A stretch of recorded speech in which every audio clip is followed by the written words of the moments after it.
আসসালামু আলাইকুম। চলে আসলাম আরেকটি ব্লগ নিয়ে আপনাদের সামনে। আজকে খুবই একটা গুরুত্বপূর্ণ বিষয় নিয়ে আপনাদের সাথে শেয়ার করব। সেটা হইতেছে আমরা যারা মোবিল ব্যবহার করি, বাইকের মোবিল, ইঞ্জিন অয়েল। তো সেই ক্ষেত্রে যেটা হচ্ছে ফুল সেন্সিটিভ যে মোবিলটা আছে পেট্রোফোরটা, সেটা কিন্তু বাজারে কিন্তু অনেক মানে পপুলার হয়ে গেছে বর্তমানে। কিন্তু তার ক্ষেত্রে কিন্তু আরেক দিকটা পপুলার হইতেছে, সেটা হইতেছে ২ নাম্বার পপুলার। তো আপনারা অবশ্যই এই মোবিলটা ভালো যদি পরিচিত কোনো লোক থাকে বা পরিচিত কোনো দোকান থাকে, সেখান থেকে আপনারা অবশ্যই মোবিলটা কিনে নেবেন। কারণ আমি কিন্তু ধরা খাইছি, একবার না দুইবার না, একবার দুইবার ধরা খাইছি, একবার দুইবার না। তো সেই ক্ষেত্রে ধরাটা হয়েছে এমন একটা জিনিস যে আমি যখন মোবিলটা ইঞ্জিনে দেওয়ার পর কিছুক্ষণ মানে কয়েক কিলো ভালো চলছে, তারপর থেকে যেমন জানি মনে জানি কেমন একটা আনচান আনচান লাগতেছে। ১,০০০ কিলো যায় নাই, তারপরে দেখা গেছে ইঞ্জিন ওভারহিট, নানান সমস্যার মধ্যে পড়ছিলাম।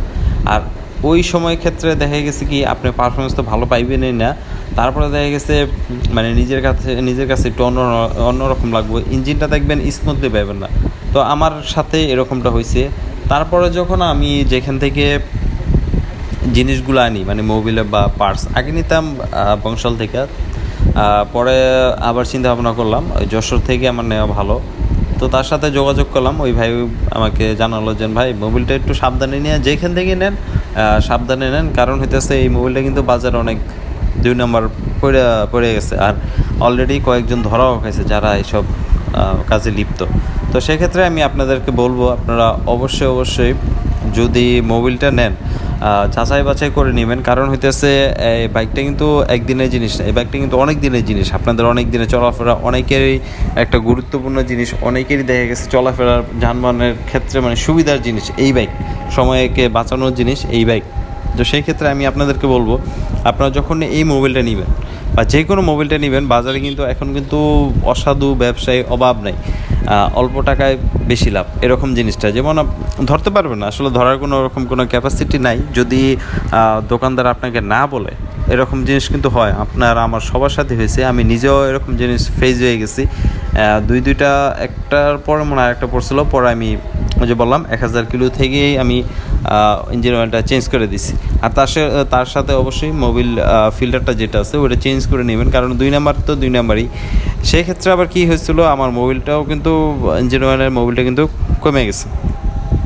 তো আপনারা আমার যেটা সাজেস্ট করবো আপনারা যেখান থেকে কিনেন অবশ্যই পরিচিত লোকদের সাথে নেবেন। কারণ এই সব ক্ষেত্রে কিন্তু এটা কিন্তু একটু খেলা জিনিস না, আপনি টাকাতে জিনিস কিনতেছেন কিন্তু ভালো জিনিস পাইতেছেন না।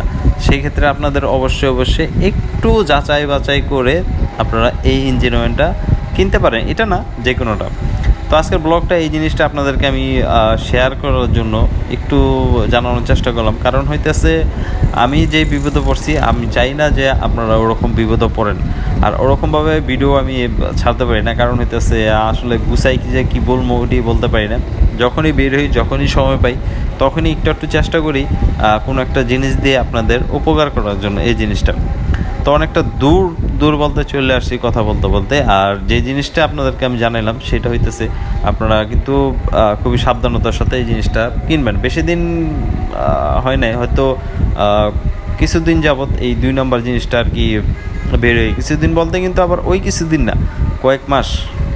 তাই পরিচিত দোকান থেকে সব কিছু নেবেন, যেমন পার্টস আছে, তারপরে ইঞ্জিন অয়েল আছে, তারপরে মোবিল ফিল্টার, এয়ার ফিল্টার, যেসব জিনিসগুলো আছে। বা আপনারা চাইলে ইচ্ছে হলে শোরুম থেকেও নিতে পারেন, কিন্তু শোরুম থেকে একটু দাম পড়বো, তবে জিনিসটা একটু ভালো পাবেন।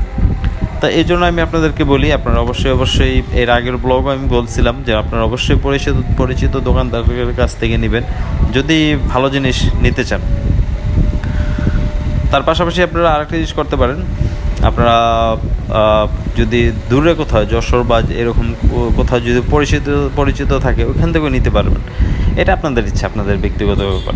তো প্রায় ব্লগটা আমি শেষ পর্যায়ে চলে আসছি, কারণ আমার যতটুকু আমি জানতে পারছি বা সমস্যায় পড়ছি আমি ততটুকুই আপনাদেরকে জানানোর চেষ্টা করলাম। আশা করি আমার ভিডিওগুলো আপনাদের ভালো লাগবে, আর ভালো লাগলে চ্যানেলটা ঘুরে আসতে পারেন, চাইলে সাবস্ক্রাইবও করতে পারেন, এটা আপনাদের ইচ্ছা। আর এখন তো বিদায় নেওয়ার টাইম হয়ে গেছে।